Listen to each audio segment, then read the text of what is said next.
galera, me chamo Pedro Oliveira e fico muito feliz que vocês estejam aqui comigo. Hoje nós falaremos do conteúdo do capítulo 5, intitulado O que podemos aprender com as diferenças? Esse é um assunto muito bacana, nós já falamos dele algumas vezes, mas nunca vai ser demais nós tocarmos nesse assunto, certo? E hoje nós vamos, a partir de uma outra perspectiva, a partir de um outro ponto de vista, falar sobre o que nós podemos aprender com as diferenças.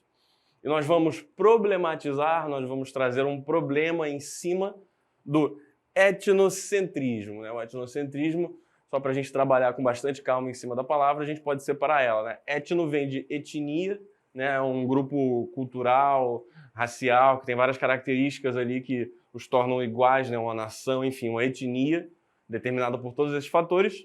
E centrismo, que vem de centro, vem do meio, se colocar ao meio. Então, o etnocentrismo é quando você acredita que uma etnia é a principal, é a central e que a cultura dela é a mais apropriada, os costumes dela são os melhores e, por consequência, todas as outras etnias e culturas que não são aquela central são inferiores, são menores, são ruins, certo? Naturalmente, esse pensamento que eu acabei de descrever é um pensamento preconceituoso, certo? Nós temos aí uma quantia muito grande de ignorância e de ódio presente no etnocentrismo, certo? E agora nós falaremos sobre como nós podemos encontrar o etnocentrismo no nosso dia a dia. Sim, é possível nós encontrarmos ele no nosso dia a dia.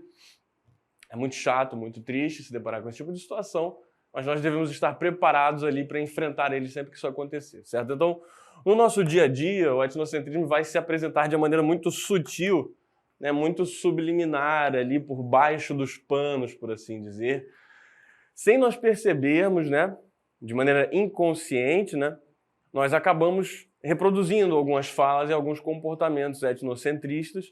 Portanto, nós precisamos manter sempre a nossa atenção vigilante funcionando para nós não cairmos nessas armadilhas, certo?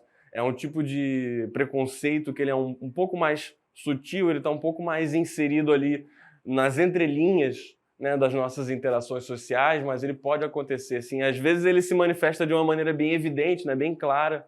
Alguém fala alguma coisa em voz alta. Mas vamos dar um exemplo simples aqui de um etnocentrismo que acontece de vez em quando com as pessoas e que ele tem que ser trabalhado em cima para parar de acontecer.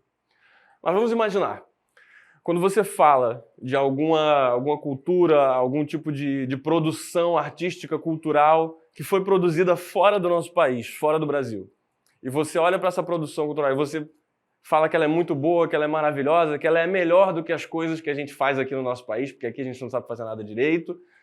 Nesse momento, sem perceber, sem saber, você está sendo etnocentrista, porque você está colocando essa outra cultura, essa outra etnia, como a mais importante, como a melhor, como a superior, está reduzindo a nossa. Então, sem perceber, em sutilezas assim simples, coisas do nosso dia a dia, nós podemos, sem querer, acabar sendo etnocentristas, falando, tendo comportamentos ali, mas fiquem tranquilos, isso é algo que acontece de forma acidental. Nós vivemos em uma sociedade e uma cultura que, infelizmente, às vezes acaba fortalecendo esse tipo de comportamento. Agora, sem perceber, tudo isso acontece. Com certeza, é uma possibilidade no mundo aí que a gente vive.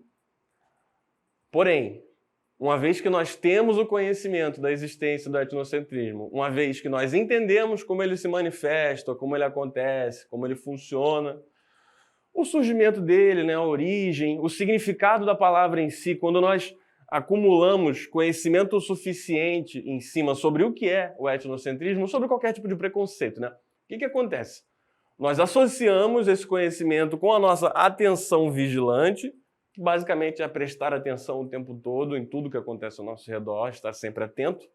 Quando nós associamos essas duas coisas, nós estamos preparados para combater o etnocentrismo.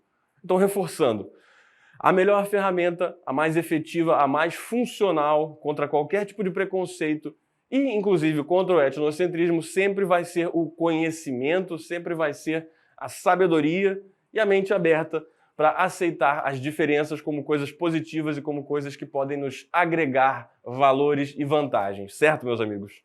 Muito obrigado pela sua companhia e até uma próxima.